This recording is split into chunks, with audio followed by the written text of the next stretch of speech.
My mornings are chaos. I need coffee that works as hard as I do. That's why I drink Everyday Dose, coffee with benefits. It's rich, delicious coffee boosted with mushrooms, collagen, and nootropics. Everything I need for focus and balance. Ready in 30 seconds. Right now, get 61% off your first Coffee Plus starter kit and over $100 in free gifts. Plus, enter for a chance to win $100 cash or get your entire order refunded. Visit everydaydose.com/podcast or use code podcast at checkout.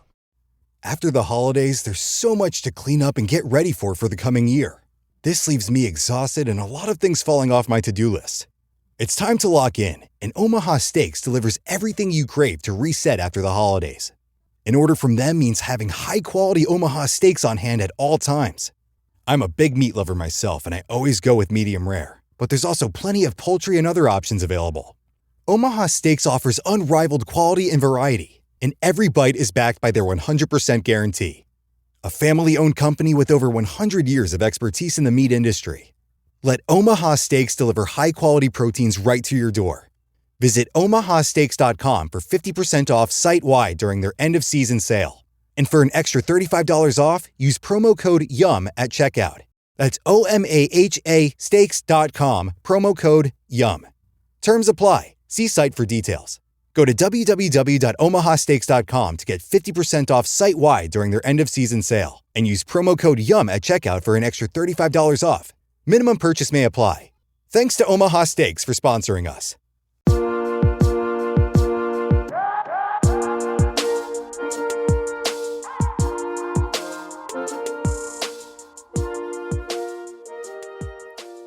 Hi, everybody. Welcome to another episode of Altar Call MAFS. I'm your host, Tane, here to talk to you today about Couples Therapy Season 4, Episode 17.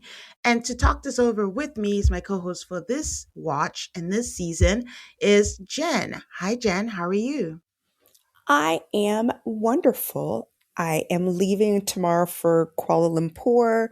So, of course, that means I didn't do important things like pack, but I did get a manicure, pedicure, and eyelash extension. So, that's half the battle.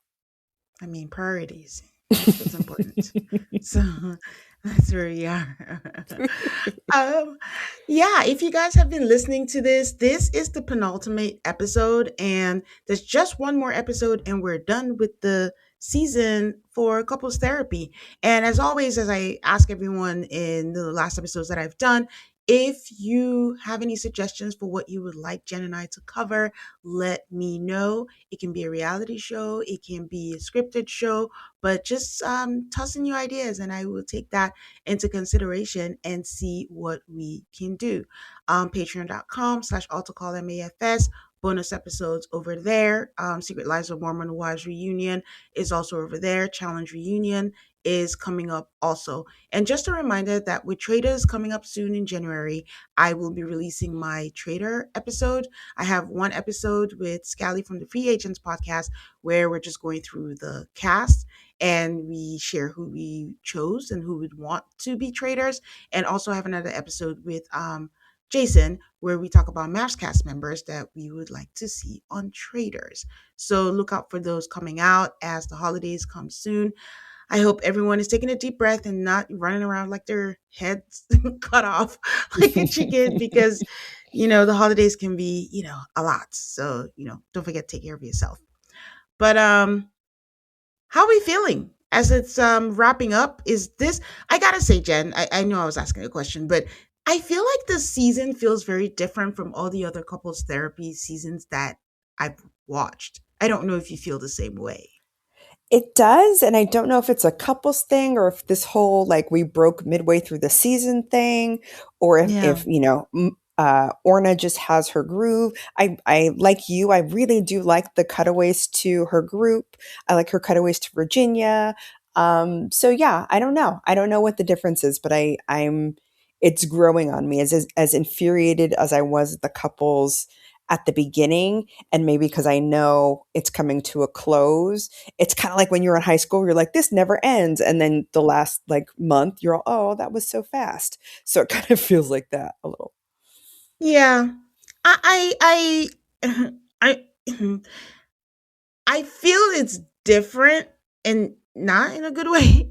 Like, it's Oh. not terrible. Yeah, it's not terrible, but I feel like I've enjoyed the previous seasons more Mm, than I did this one. And I'm prone to lean towards it's the couples, just mm.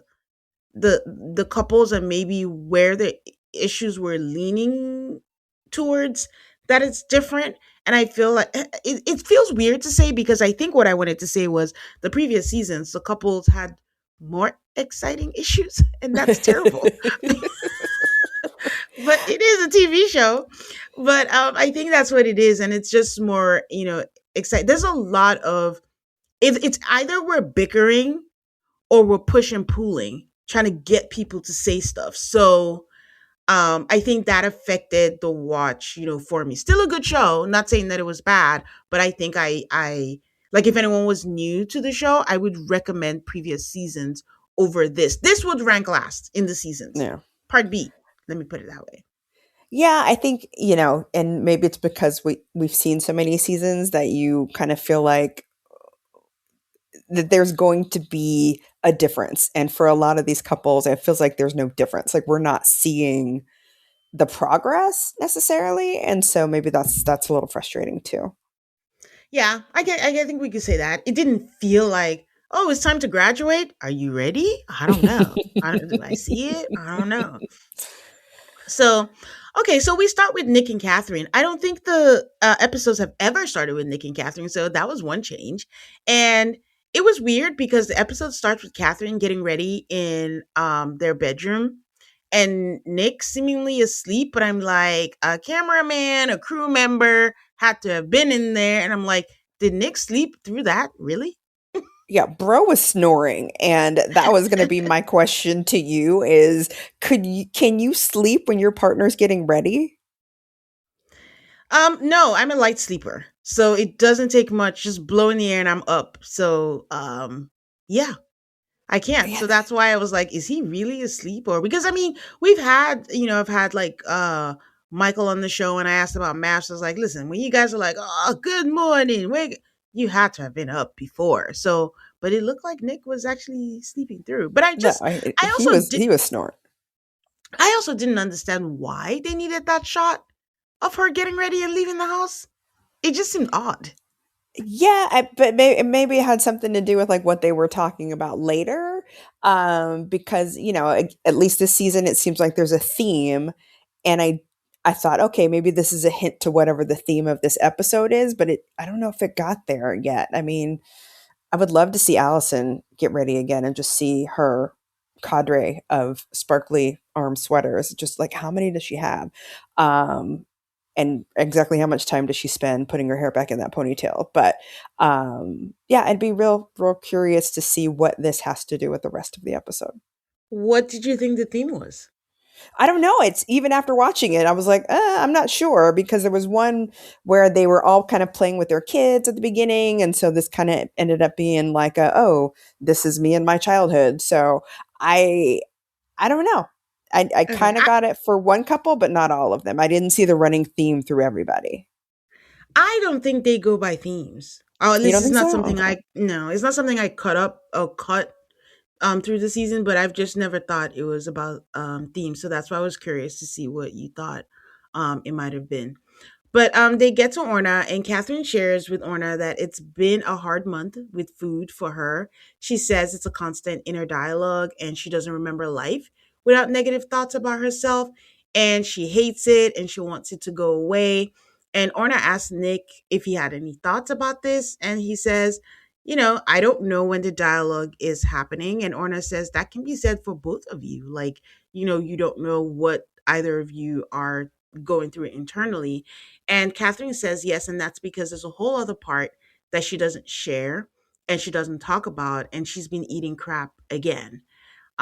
She's saying that it's like she hates her younger self and she's trying to run from it. And Nick is agreeing and saying that, oh, he relates to that. Orna tells her to speak a little bit more about her younger years, and she describes her younger years of being, feeling gross, ugly, fat, and just a constant state of longing. And she felt like she could never have it because of her looks, at least to her. She said she had a summer where she went through physical violence and she had no friends and had to endure the torture, including running around naked. And the girls were throwing things at her. And then they made her do a workout routine naked. I know kids are mean, but what is the purpose of this? It's wild. And I was in a sorority in college, and I had already heard those horror stories about, oh, they're going to make you stand on a table and they're going to circle your fat. And luckily that didn't happen. But I just am like, I don't know what anybody gets out of this and how we got this far into the season, and we're just now hearing about this. This is pretty horrendous, and this is something that, from Nick, who also kind of had a horrendous thing happen to him, I thought this would be like, oh, is this the thing that not binds you, but is this the thing that, I know you don't like it, but like, is this the thing that bonds you all? Hmm.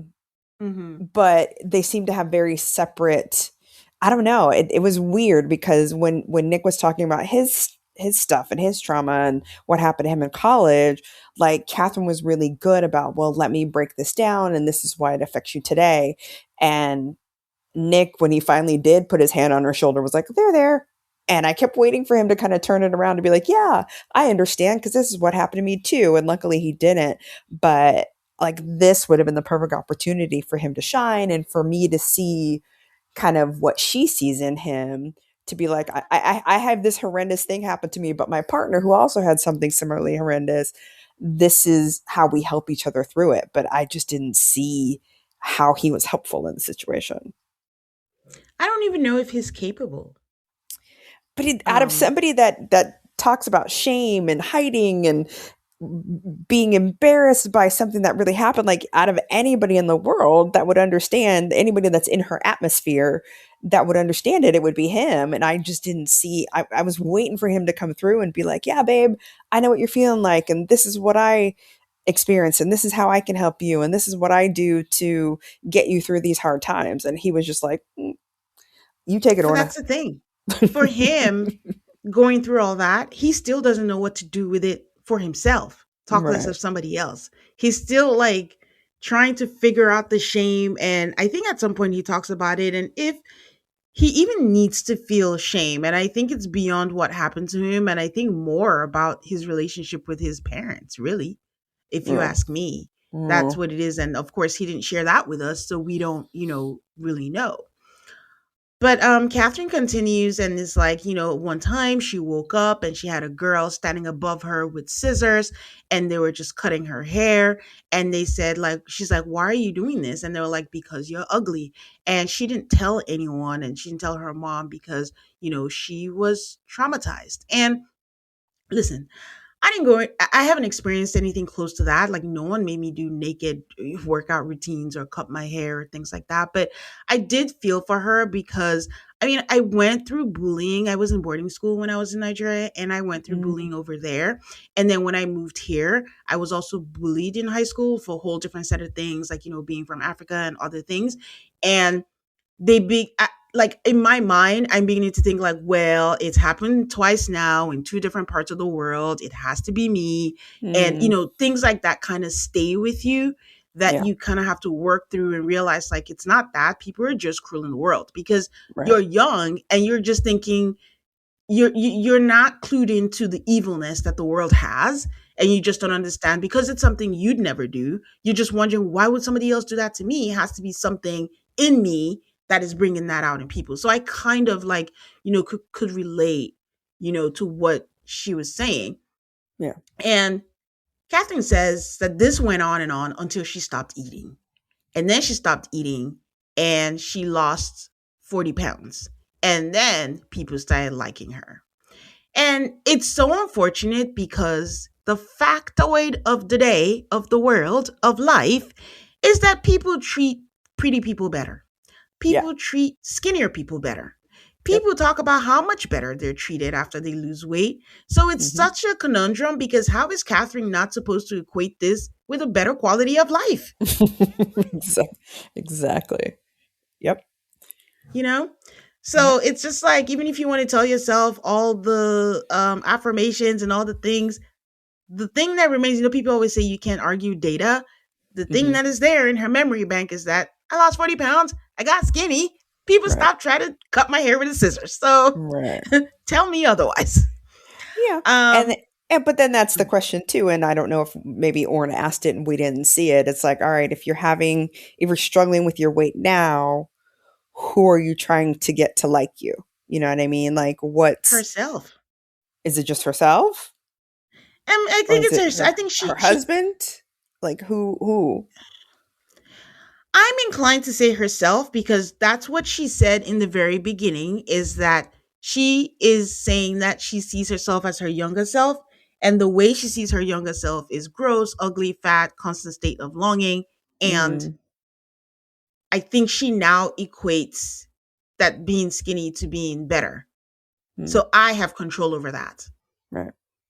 So, and then everything else, because Nick is a lot of things, but I don't think Nick makes her feel terrible. Or do you?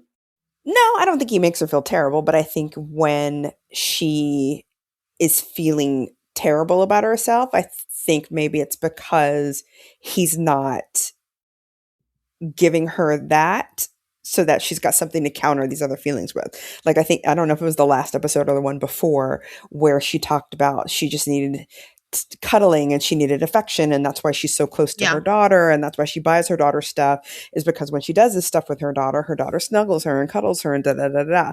And so maybe there's a part of her that's like, okay, well, Nick's not cuddling me and snuggling me. If I lose weight, he'll give me these things that I'm missing. That's a good point. I didn't think about that. And then when you added with the fact that with this couple, I still feel like, yes, they shared a lot, but there's still a lot that we don't know. Yeah. That could be something else, because she doesn't want to, topple whatever Nick is, because Nick is doing a balancing act right now. Like, we don't know where his state of mind is, and she just doesn't want to offend him. I mean, it took us till the end to finally talk about Katherine. Exactly. True. So Orna tells her that she needs to connect with her rational part. And she's like, yeah, I'm trying to. But she says that she's terrified of her daughter going through what she went through because she sees herself in her. Orna asks Nick, what is his relationship to that kid? That's Katherine's younger self. And he says he just wants to defend her, and he's angry at the kids, and they totally crushed that kid.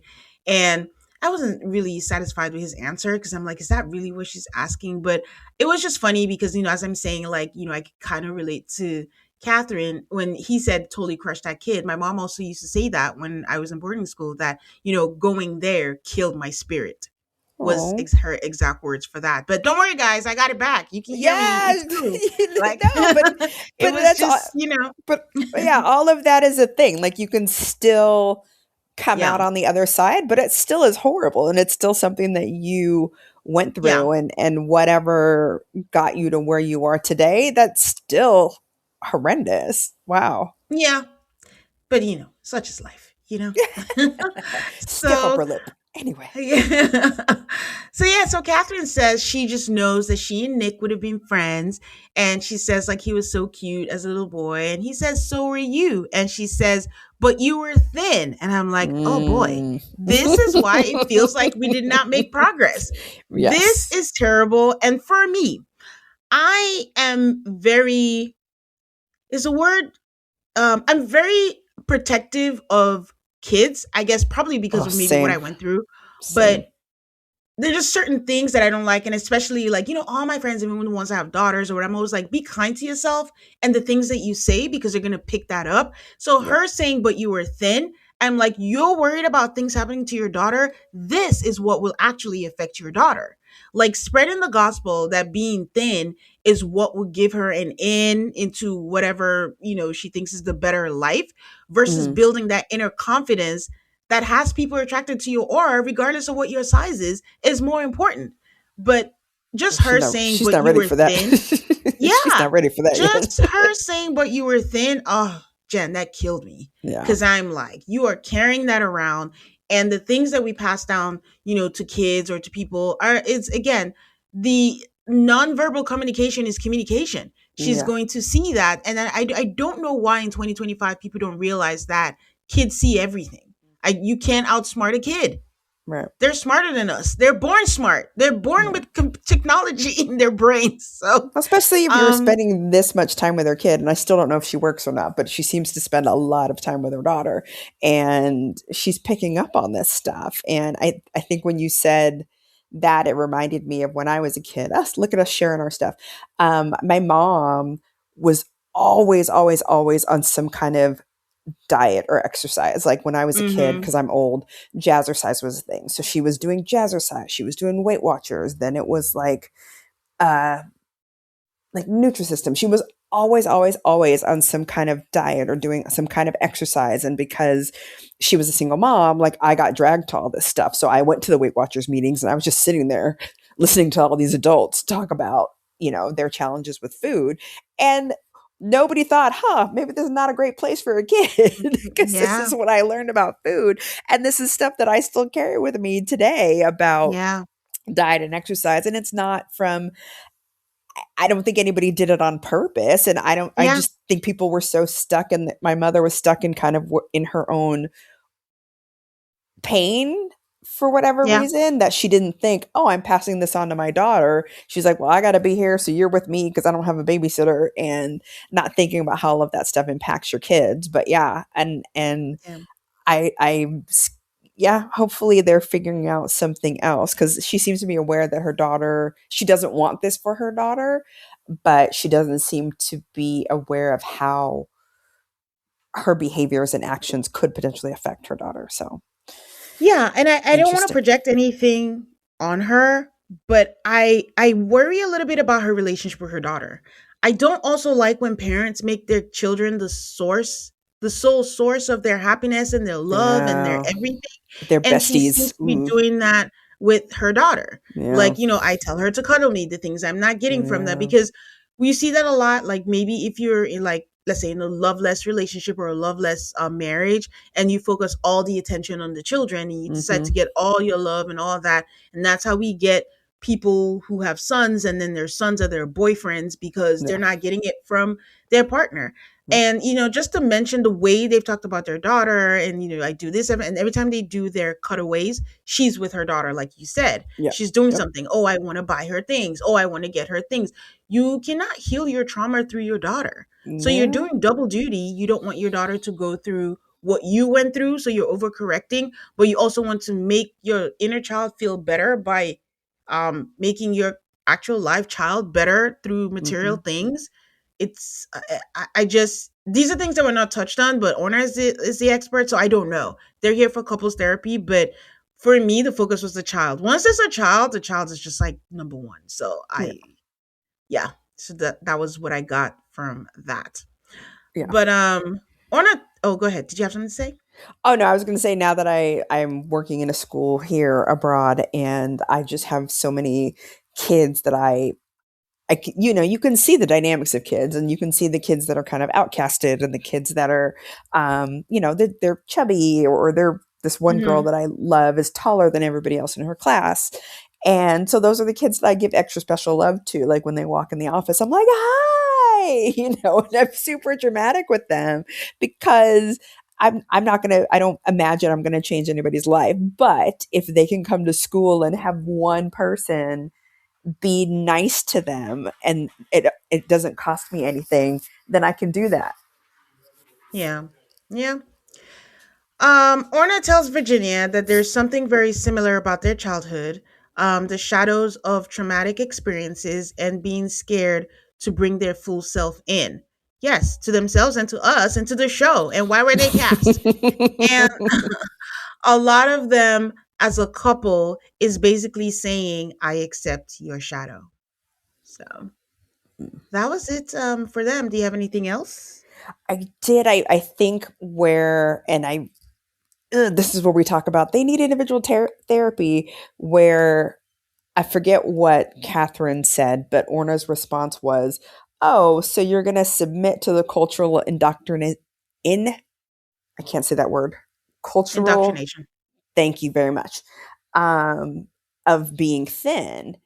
And even that, she was like, kind of, yep. And she kind of joked about it. And I'm like, no, let's stay here. Let's not cut Yeah. away. Like, let's break in Yeah. here.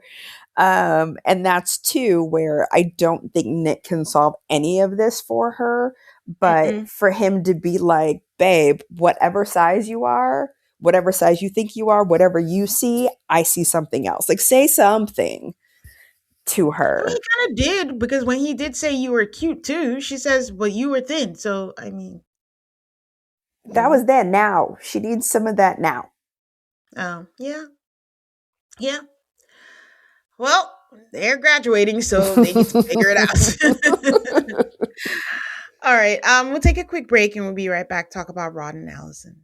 Whether you're walking barefoot in the snow, escaping for a walk on your lunch break, or trekking halfway across the world for a lush view, it feels good when we unplug and connect to our simpler side. If only our everyday nutrition were that simple.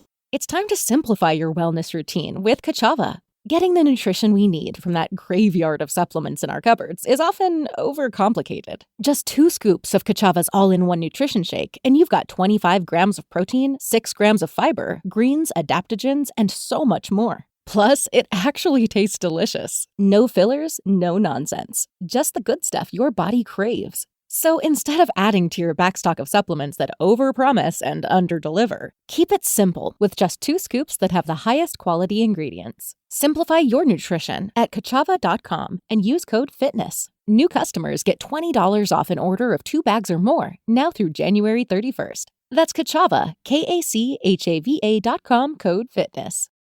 Okay. I know you think they're cute, but these sweaters drive me nuts. I don't want to buy one. I certainly don't want to add it to my wardrobe, but I think for Alison, No. because they're so pervasive in her wardrobe, it's just, I guess the purple glasses weren't enough to make her own personality. Like, she had to go further and make her personality with these sweaters, and it just cracks me up. Yeah, I wonder if she tried to do a fashion line and didn't sell, and she's stuck with them because She's it's stuck with kinda all crazy. these. She wore them every single day, but we got a Jimi Hendrix one, and then we Yep. had one with the text, "All you need is love." So Yeah. good for you, Allison. She's trying to make fetch happen. Yeah, they go into Orna's office, and Rod says they had an argument about the dog. Allison was upset at him that the dog didn't go to the bathroom, and she says that it's lazy because he just didn't walk around, and he says it's not, because she feels that he should walk the dog longer so eventually it goes, and Rod says you can't force a dog to go. They bicker, and Orna steps in, and she's like, okay, this is not productive. Let's figure out what else could be said. Rod just pipes in and is like, I just think it's stupid to argue about dog shit when we have a friend that's terminally ill. Yeah, that was a left turn. What? Yeah, I don't know how to handle this, because it does feel like this is something that is heavy on them, that they have a friend that's terminally ill. Mm-hmm. But he also felt like Rod was like, I don't want to talk about this anymore. Here's my trump card. And this is that. But I don't know. I don't, it's just so delicate that I don't want to say all that. And I don't want to diminish also Allison's point of view about her saying that he's lazy, because half the time, I keep saying this from the season when we started, she's not annoyed at the actual circumstance. She's not mad that the dog didn't go or he didn't stay. It's the underlying thoughts that she feels that Rod never pushes himself and that he chooses the easy way out.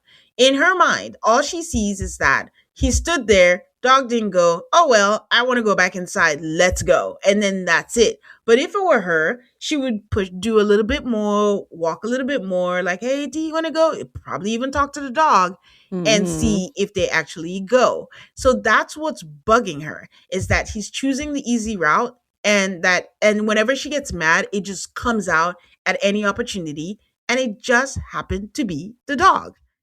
I can be an Allison where I nitpick the little things, but as I get older, you have to learn these things. And I'm learning, like, you have to let things go. You have to meet people where they are. It's so much easier to just accept people where they are, because we expect people to accept us, but somehow it's a little harder to accept people, where they are. So Rod is not going to change now. They've been married how many years? Like, it's either you accept it and focus on his good traits, because he has to have some. That's why you Yes. married him. That's why you're still with him. But if it bothers you so much that, oh my God, he didn't stay 5 minutes longer for the dog, okay, please leave. You don't have to be unhappy. Or maybe that's just that's not his thing. Maybe that's your thing. And my dad always said to me, uh, if you keep expecting people to do things the way you do them, you're going to Hmm. drive yourself nuts. And I think this is Allison. Like, there's got to be more than one way to get this dog to poop. And Rod's got to find his own way. But you don't Yeah. give him the time and space, because my guess is that if he does take the dog out, if he's gone for more than 20 minutes or whatever the time he normally goes, she probably is blowing up his phone. And Hmm. so, like, why is it taking you so long? Da, da, da, da, get back. I'm making assumptions about them that I don't know. But um I would imagine that that's something where he's like, I've tried to do it my way. If I stay out longer, you get upset. So I go for the 20 minutes and I come back. If the dog poops in 20 minutes, great. If the dog doesn't poop, oh well, I did my 20 minutes. So I don't know. That's just my assumption about them. And I think she's got this very strong, like, why don't you do things this way? And it would be so much better if you did this thing. Then it'll come up later. But yeah, I think her big thing is she wants him to act a certain way, and he's gotten to the point where he knows that she wants him to act a certain way, and he kind of does it opposite to Yeah. assert himself, rather than say, I don't want to, or I'd rather do it this way. He'd rather just, I'm gonna get yelled at anyway, so let me just not do it her way, Yeah. It's like he not that he enjoys seeing her upset, but it's just it's less work, I guess. I don't know. They've got a weird Hmm. dynamic. Well, I mean, whatever. When Rod says the thing about their friend, the room becomes somber. Like, they both tear up about this friend, and Allison is like, he's right. It puts things in perspective. And Rod says, like, he doesn't have many close friends, but in recent years he's lost three close friends, and that's a lot. Um, Allison is being supportive, and she's saying it's okay to cry because Rod is tearing up. She means well, but she keeps saying it over and over. It's okay. You can cry. It's okay. You can cry. You can let it go. Let it go. Cry. And I'm like, okay, you're even in your support, you are barking orders at him. And I was like, oh my God, I wish you would stop. But thank God for Orna, because Orna is like, well, because she says, let it out. And she's like, well, he's trying. And Allison's like, oh, okay, yeah, I should shut up. I didn't realize. So Yeah, he she says, she kept saying, "It's okay to feel. It's okay to feel, honey. It's okay to feel." And my note was like, Allison is tender, but even in her sweetness, it's aggressive. Like, what's yeah, happening? yeah. So he says it's a lot of loss. And again, I'm not trying to relate to these people today, but I've experienced loss like that was so close back to back, and it will unmoor you. Like, it's like you have Hmm. an anchor, and it suddenly feels like you're floating at sea, and you just have nothing to anchor you, because it's just like, and for me, it's just made me quite morbid. Like, I think way too much about people dying, and like, oh, I feel like this is terrible. Oh, I don't know, maybe it's not, but I feel Yeah. like every time I see people, I see like a barcode above their head, kind of like Oh. the battery charge, just to see like how many years are left. Like, we don't know, Oh. but we Mm. don't know. Yes, don't do that. It makes it sound No, no, terrible, but no. it's I'm. true. It's fast. I'm not judging. I'm fascinated by how people's brains work, and so that to me is Yeah, very fascinating. That your brain yeah, it works is. that I'm way. just very aware of the fact that, oh, like when people say things like, okay, what was it? I think, like, very simple example. Yesterday, I think they announced that the Oscars are going to be on YouTube now in 2029. And my first thought is like, are we even going to be alive? A lot could happen in 3 years. Somebody could be dead. We don't know. So why? Like, I think, yeah, what was it that took so long? Was it something I can't remember. And I was like, oh, is someone going to be able to see like the end of, maybe it was Game of Thrones or something like that. But yeah, I just always relate things to, is someone going to be alive or being morbid and things like that. But That's my point interesting. is, sorry, I digressed, but my No, point is I like, love it. loss does a lot, like just rewires your brain, and just like, Yeah. especially when it's back to back, and you're very aware that, oh my God, it's not this abstract, oh, it happens to other people type thing. Mm-hmm. It's a thing that's very real and that could happen anytime. Is a very scary thing But I think it also puts not stuff in perspective, but like I think I've shared with you that I lost my parents within a year of each other. Yeah. And now when I'm the worst person to talk to now about fights you're having with your parents, because I'm like, really, this is what you're arguing with? Like, they could be dead. Is this the important thing? Is being right more important than having the time that you've got left? And our parents aren't young. Your parents aren't young anymore. Is this really how you want to spend the remaining time? So don't come to me with stuff with your parents, because I'm the least sympathetic now that mine are gone. But I'm wondering too, and I don't mean to pull it, and I don't think Rod maybe was pulling out a trump card here. I think maybe this is where his brain was at this point, because if he's generally not kind of tapping into his feelings all the time, and therapy is a place where he's got to especially tap into his feelings, that this is probably where he was like, okay, I can't talk about this dog shit anymore, literally, that like I'm losing people. I can't sit here and talk about dog poop. Mm-hmm. Yeah, that's fair. Honestly, that is fair. Allison says like it just makes her think about her dad in the hospital bed every day. And Orna says, is this intense fighting a way that they're trying to avoid intimacy and sad feelings? And I'm like, this is why she's the pro, because I'm not going to lie to you, Jen. I don't get the correlation. I don't either, but I was very excited because I know that you were like, hey, they were supposed to talk about intimacy like several episodes ago and they dropped it. So I was like, ooh, they're going to come back full circle. Tane's going to be happy. And then they didn't. No. And also I also think it was like a different kind of intimacy, because that one was about sex and this intimacy was just about being close and talking about feelings and stuff. But I would love to see the beginnings of their relationship, because for the life of me, I cannot fathom why these two got together. But there has to be a reason. We don't know them, right? We just know them through the lens of Orna's office. But I would love to see what drew them to each other. My guess is the patterns thing. I think that Rod saw his mom in Alison. And, they always say that thing, the things that you find very cute about your partner now are the things that are going to drive you nuts. And then they also say that when you have a kid, everything just kind of exacerbates and becomes like 10 times, more intense. So I don't know, over the years, what happened. Because when we do the flashbacks, when we see the pictures, they look like they had a lot of fun. So well, I could see her being exciting if Rod is this very like even-tempered, not boring, but just kind of nothing really flaps him kind of guy, to get with somebody where everything flaps her. It's like having TV at home. It's like, let me just wind up Allison and see what happens. Let me eat my popcorn and watch her go. So I can see how she kind of expresses, or she's able to be the person that he's not. Like he is even keeled, whether he wants to be or whether he wants to be more expressive. He gets to be with somebody who is expressive and who gets to say the stuff that he wishes he could say.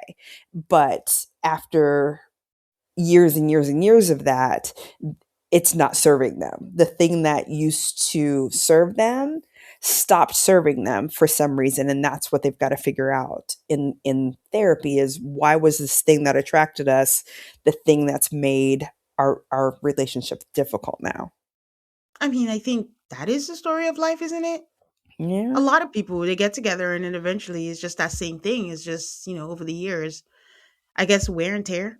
I don't know. But I think the one thing I do want to say is just like, I think the core of Alison has been the same. So when Rod kind of hints at, oh, she's this, she's that, she's very intense, she's this or what, she has been that person. I don't like when men do that. Like, she has been that person from beginning and you thought it was fine. Now it's not working for you. You want to spin it like it's a negative. That's who she was. That's my gripe against like Rod. Like, don't come and act brand new. Like, oh, see, look what she's doing. That was the thing that you liked, and don't spin it. Maybe you changed. Maybe you should change. So, All right, quick break. We back with Boris and Jessica. Who knew? All right. Orna shares with her peer group how Boris and Jessica decided to come back for one more session. And they ask what she feels. And she didn't get to say what she felt. And I really wanted to know what she felt because they said that if it were me, I'll be nervous. And I wish we got to hear what Orna felt because it felt like she didn't think that she should be nervous. But based on what you guys are saying, it looks like I should be. So it would have been interesting to see what she thought. I like this. I like that. And again, maybe she can't because she's the therapist, but I felt like all of her therapist support group friends were kind of all of her inner thoughts. Like, I like that the black therapist was like, I'd be skeptical. And then and they all kind of represented different ideas that maybe Orna had, which is why it's great for a therapist to have a group like this. But no, that part was super interesting. I like that a lot. So one of the peers says that they would be worried that Jessica was still trapped and terrified. Another says they think it'll be the same thing like the last time because it's the last one and it just feels ominous. I'm like, wow, you guys are not very encouraging. But I do want to point out that one of the peers, Noir Al Sadir, that was the lady in the black shirt and the black hair, she was a finalist for the 2017 National Books Critics Circle Award for Poetry. And she was shortlisted for the 2017 Forward Prize for Poetry, too. She has a nonfiction debut, Animal Joy. She was a Time Magazine Must Read Book of 2022 and a Publisher's Weekly Best Book of 2022. And the only reason I looked it up was like I was looking at her and I was like, she's so familiar. She's so familiar. But I couldn't place where I would know her from. So I looked her up and this is what I found. Tane Elizabeth, I feel like we just learned so much about you just now. Or you read poetry? Like, how did that just go? Let me look this person up and find out. She looks familiar to me. What world are you living in where you're following the real housewives of Salt Lake City and Potomac, but then also therapist poets? I just want to say that I do not read poetry. I read a lot. I'm like a book nerd. I go to the National Book Festival when it's here in DC and stuff, but I do not read poetry. I don't know if I still placed her. I just maybe it was a little maybe I've come across her at some point. I don't know. But this is yeah. I'm an all-rounder, baby. I'm just kidding. I'm just kidding. But and for the audience, sure. I have no idea what Tane's middle name is. I just have given her the name Elizabeth. Oh, my middle name is hard to pronounce. It's my Nigerian middle name. So, yes. So, yeah, that is what happens when you talk to your peers. I hope that Orna is very solid in her talent and wasn't swayed by these people like, oh, I'm going to be scared now because I don't know what I'm expecting. But Boris and Jessica come into the office and they say that they're pretty good, that circumstances haven't changed, but they're good. I'm optimistic because Jessica is actually laughing. She doesn't look like she's constipated, like how she looked the last times whenever she was in the office. Yeah, before she was sick. She talked about being sick and she felt, she looked like she had a little bit more light, like something came back to her. Although I don't know how because the phrase, the circumstances of our lives have not changed, but we're good, it seems like an oxymoron to me.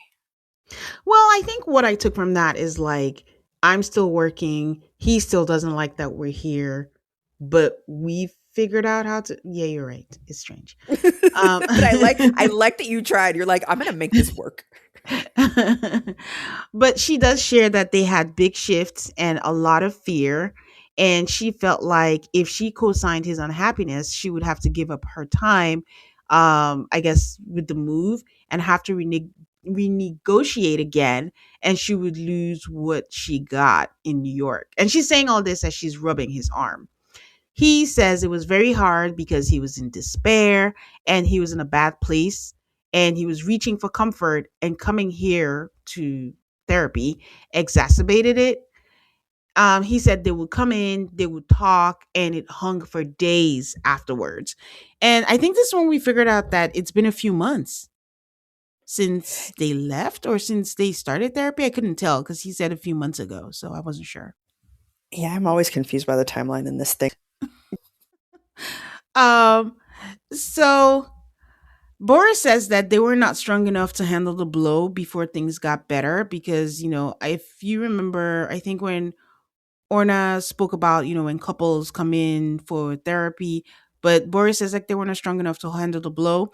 And Orna shares that she didn't understand why the talking wasn't working. Jessica says that when they don't feel connected, the othering is very intense and he alienized her. And then she says he has been doing this since they met and she got rightfully so sick of it. And I'm like, all these things are not good things. Like, I just, we're saying this so casually. Like, why are you feeling othered in a partnership? But also, why are you recognizing that you've been doing this to Jessica since you've met? But we're good. That what? Those two things don't match to me. I don't know why either or well, I guess I know why she's not challenging them because this is their, exit interview. But Yeah. like I'm so frustrated by this whole thing. Like I don't know how we got here. Yeah. Yeah. Yeah. She says she asked him to leave. And we saw that. I think before they left, she had asked him to leave. And what she didn't know was that, well, he's the one saying that. What she knows that for 3 months, he had been planning a complicated birthday to do for her. And he managed to keep that a secret. And he wasn't going to give up on this secret. Like he was so miserable, such in despair. But this secret was what he had to hang on to for her birthday.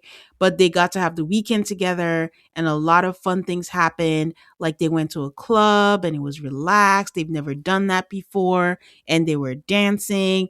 And Jessica appreciated him meeting her on a childlike plane. And it made it easier for her to accept unhappy Boris.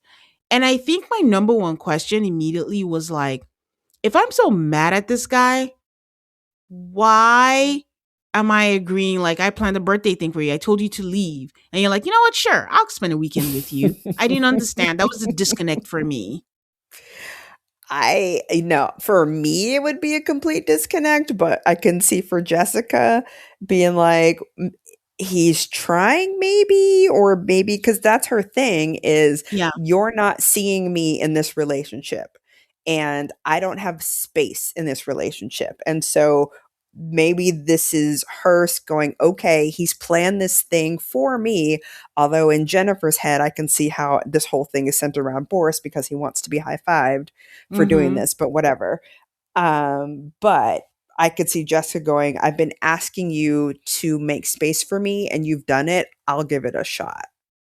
It all sounds unhealthy. It Like, doesn't sound productive. I don't know. Again, it's a switch that I wouldn't have. It's not one that I'd be able to flip that easily after I've cried myself, I've made myself sick, I've told you what I want, and you basically say I don't care.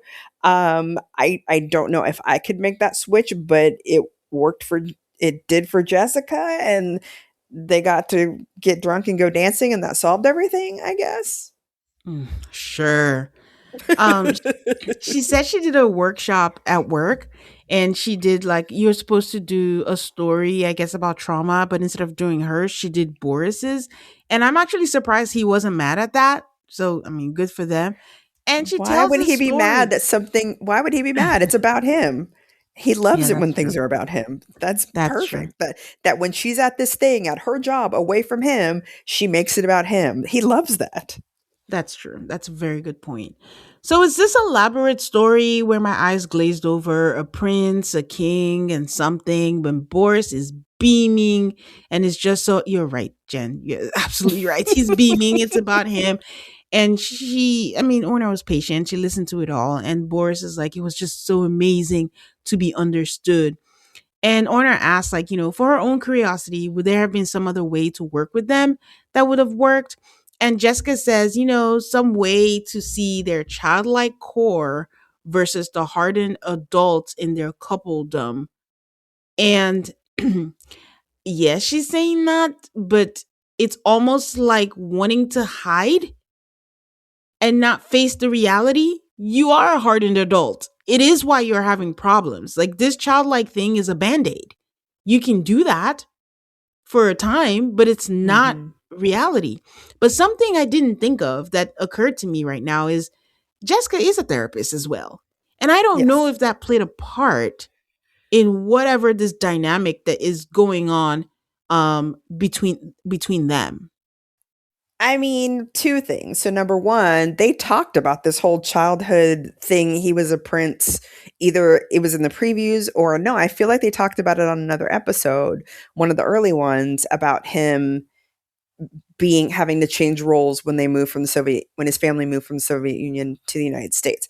So that's not new. That's not anything that they hadn't talked about before. This whole idea about not tapping into his childlike is because he's never presented that. There's nothing about, unless he throws a tantrum like a child and is like, pay attention to me, give me what I want. Nah, nah, nah, nah, nah. There's nothing about him that he's presented as childlike before. So I don't know, there's no way Orna would have picked up on that at all. I don't think. Yeah. And I think it's made up. I don't think it's a genuine thing. I think because what child goes out dancing and gets drunk? Basically, y'all got lit. I assume they had enhanced fun while they were out and was like, that was fun. And now this is that thing that they're going to hang on to. Like, oh, remember that time we had fun once? But that's where I'm saying, like, this is where I think that her being a therapist kind of plays a part. I guess she's been a therapist the whole time. Yeah. But in this return, this final hurrah or final presentation of we're good, we're great. And then just saying like, oh, doing the childlike core, because what else would have been the answer? For that. Well, you said two things. What was the second thing? I totally forgot. Welcome to my brain. Okay. So Orna tells Virginia that they're shockingly better and it has absolutely nothing to do with her. My question is, do we believe this or do we think they came back to redeem Boris? Because that's where I'm leaning towards. See, now I took the opposite based on what you just said, that maybe they came back to redeem Jessica, because if is a therapist and is put out into the world that she can't manage her own relationship, like that's not good for her professionally. So based on what you said, I thought, oh, maybe they came back to redeem her. I can hear Boris telling her that though. Like, how do you think this is going to look? I'm going to look like a monster. And then for your jobs, how is your patients going to have faith in you? We have to at least go make things a little bit better and come in there, because it just felt like they were the Sims. You just come in there and like, we're good. We went clubbing. We were childlike. We are great. Circumstances same, but we are great. Right. And then that's it. Yeah. Well, any last thoughts? I am happy that I get to unclench, because when I saw them coming back, I clenched up again. And so it was nice at the end of the episode to unclench, thinking that this is the last that I've seen of Boris and Jessica. That's funny. Well, that was it. That was it for the episode, and we got to say goodbye to Boris and Jessica early. I don't know if I'm glad that they came back to wrap things up, but it's the least they could have done to respect. But also, that's also interesting. If people sign up for it and then they leave, is there a contract? Can they just leave, or are they obligated? Is that also why they came back? Who knows? So, yeah.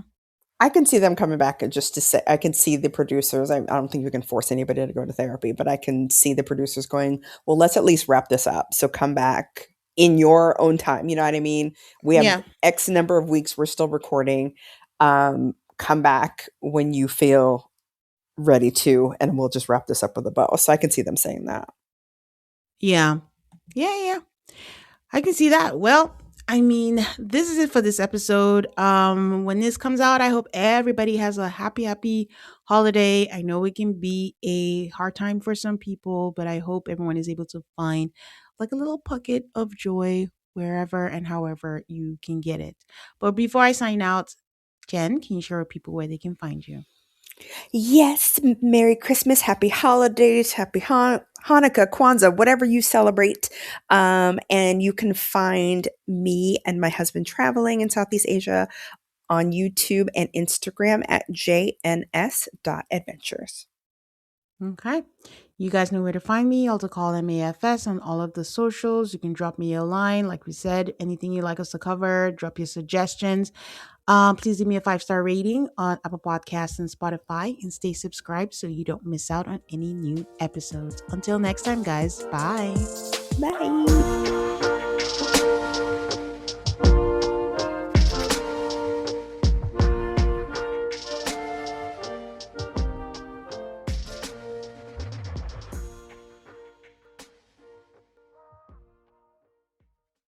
If you're a podcast host, listen up, this one's for you. My name is Allie Jackson. I'm the host of Finding Mr. Height, a dating and relationship podcast that I've been doing for 4 years now, sharing my positive and practical approach to dating that's built on my own life experience. And I wanted to share another experience that I've had, my secret behind monetizing my show. It's called Red Circle, and I was just telling my colleague about how much I love their platform. With Red Circle, not only am I getting a seamless hosting experience, but I also love the support I receive in ad sales. It's not just typical ad sales either. It's targeted opportunities based on my show and my life. And the platform is super simple. You just set your preferences and Red Circle matches you with sponsors that align with your show. You can vet every opportunity and their platform gives you great analytics. More recently too, my Red Circle team has brought me opportunities outside of my podcast on social media to really augment the podcast partnerships, bring them full circle. I just can't recommend them enough. If you want to give it a try, go to redcircle.com to get your free trial. That's redcircle.com for a free trial.